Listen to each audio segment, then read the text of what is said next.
hermanos, una tarde solemnísima en la Iglesia Católica. Nuestro Señor Jesucristo ha instituido en una tarde como esta, que por la palabra de Dios y por la gracia revivimos año tras año, y se nos va y se nos pone en ese cenáculo santo en el que Jesús lavó los pies a sus discípulos e instituyó el santo sacramento de la Eucaristía y el del ministerio sacerdotal. Lo que pareciera ser un acto puntual en la vida del Maestro es realmente la congregación de todas las etapas de la historia. Fíjense qué lectura tan antigua, la primera que se nos proclamó, tomada del libro del Éxodo, relata eventos acaecidos alrededor del siglo XIII antes de Cristo, y ya entonces aparecen estas indicaciones de una fiesta de panes ácimos, de una fiesta de Pascua, probablemente fiestas de pueblos que rodeaban a Israel, fiestas agrícolas, pastoriles, con la intención de que la divinidad bendijera los campos y cuidara los ganados.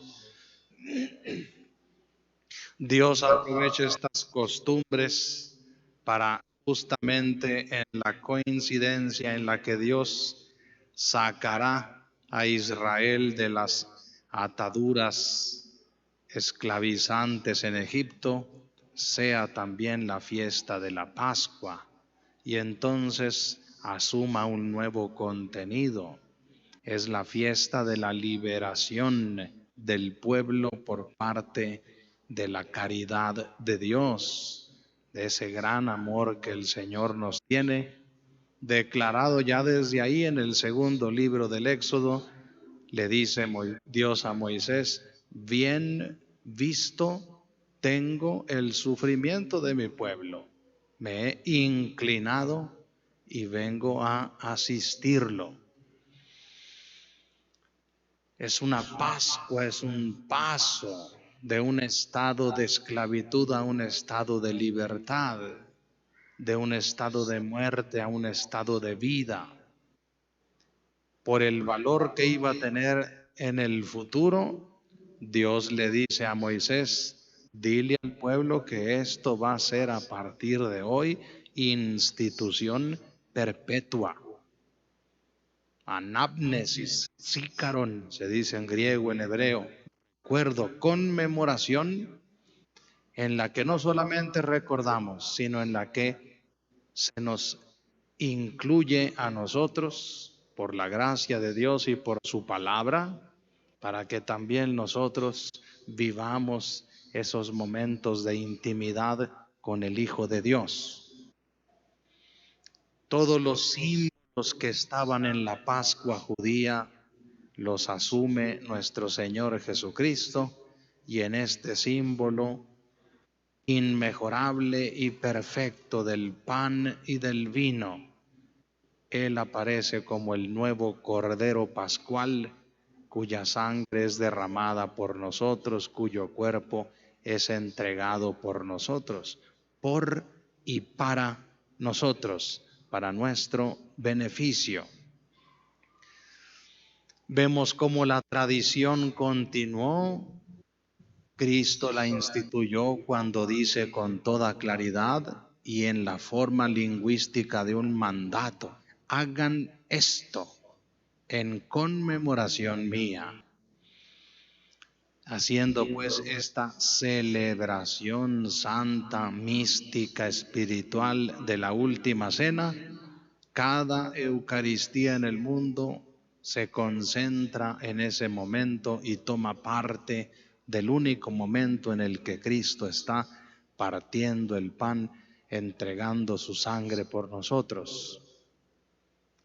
De allí que la segunda lectura, tomada de la carta de San Pablo a los Corintios, acuse de nuevo esta tradición que va claramente sostenida y llega hasta el presente, hasta nosotros. San Pablo, que ha ido fundando comunidades, les dice a los corintios: hermanos, yo mismo recibí del Señor, es decir, ahí está el origen de todo, de parte del Señor, por sus apóstoles y hasta nuestros días, este mandato. Él mismo, estando a la mesa con sus discípulos, tomó pan, lo partió y dijo: este es mi cuerpo que se entrega por ustedes. Tomando la copa, dio las gracias a Dios, dijo: esta es mi sangre que se derrama por ustedes. Hagan esto perpetuamente en conmemoración mía, como decimos siempre en la misa. Y cierra San Pablo su catequesis sobre la Eucaristía con esa hermosa frase que todos conocemos: cada vez que bebemos de este cáliz y tomamos de este pan, anunciamos la muerte del Señor hasta que vuelva. Esto lo haremos hasta que el Señor decida ponerle fin a la historia humana. La Eucaristía ha sido el recurso óptimo y excelente a través del cual nuestro Señor Jesucristo quiso no solo quedarse entre nosotros, sino también encontrarse personalísimamente con cada uno en la comunión. Centrémonos en el hermoso relato que nos presenta el Evangelio. Sentado a la mesa con sus discípulos, Jesús, que siempre está catequizando, instruyendo, aprovechando los momentos para dejarnos lecciones profundas, les dice a sus discípulos que esta Pascua Él la añoraba, que Él quería vivirla con ansia, porque es la Pascua que refleja directamente el sacrificio de la cruz. Y vaya sorpresa que les ha de haber dado cuando se despojó de su manto de maestro, se fajó una toalla y asumió un servicio que realizaban los esclavos desde el Antiguo Testamento: lavar los pies de los comensales. Un oficio ingrato, pero utilísimo. Y es nuestro Señor Jesucristo el mismo que interpreta el signo que acaba de realizar. Una vez que terminó de lavarles los pies, les pregunta: ¿comprenden? Es decir, ¿entienden a profundidad lo que he hecho con ustedes? Ustedes me dicen maestro y dicen bien porque lo soy. Pues si yo, que soy su maestro, les he lavado los pies, cuanto y más deben hacerlo ustedes unos a los otros. El mandato de la caridad, el mandato del servicio mutuo, no hace otra cosa que dejar en claro la grandeza de la criatura humana. Creada por Dios, es Dios mismo quien vuelve a darle realce y dignidad a su criatura que había sido rebajada por el pecado. Ahora es el Hijo mismo de Dios el que lava nuestros pies. Con ese gesto tan sencillo, Jesús no hace sino sintetizar toda su vida hacia nosotros.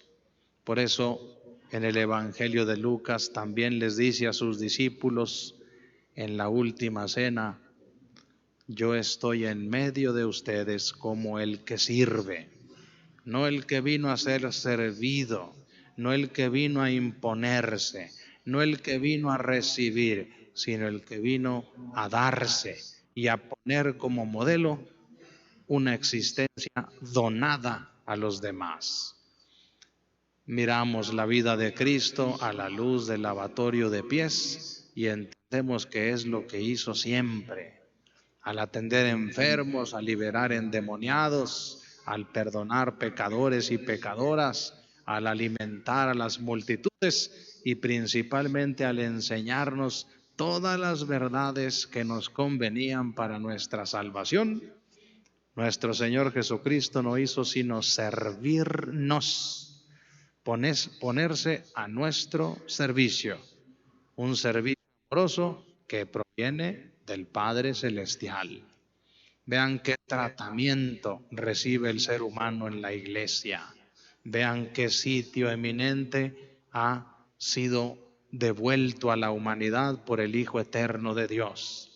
Sabemos por las palabras mismas de la consagración que esta noche está íntimamente vinculada con el Calvario. Un cuerpo que se entrega por nosotros, una sangre que se derrama por nosotros y en favor nuestro. De manera pues que incluso la cruz es otra muestra más y suprema del servicio de Cristo a cada uno de nosotros.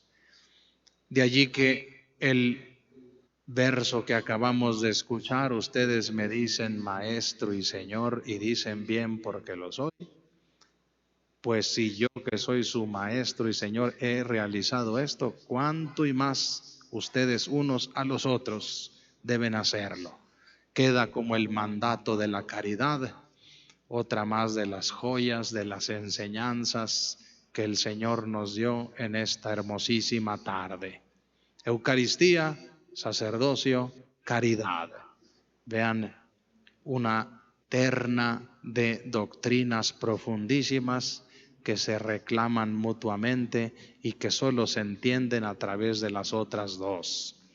No hay sacerdocio sin Eucaristía y sin servicio. No hay servicio que no requiera del sacerdocio y se alimente de la Eucaristía. No hay Eucaristía que no presuponga un ministro y que no alimente para enviarnos a servir a los hermanos, así como lo hizo el Divino Maestro. De allí que este gesto que viene a continuación reavive y haga presente y además visible entre nosotros lo que el Señor mismo hizo con sus discípulos. Vamos a proceder pues a este gesto del lavatorio de los pies.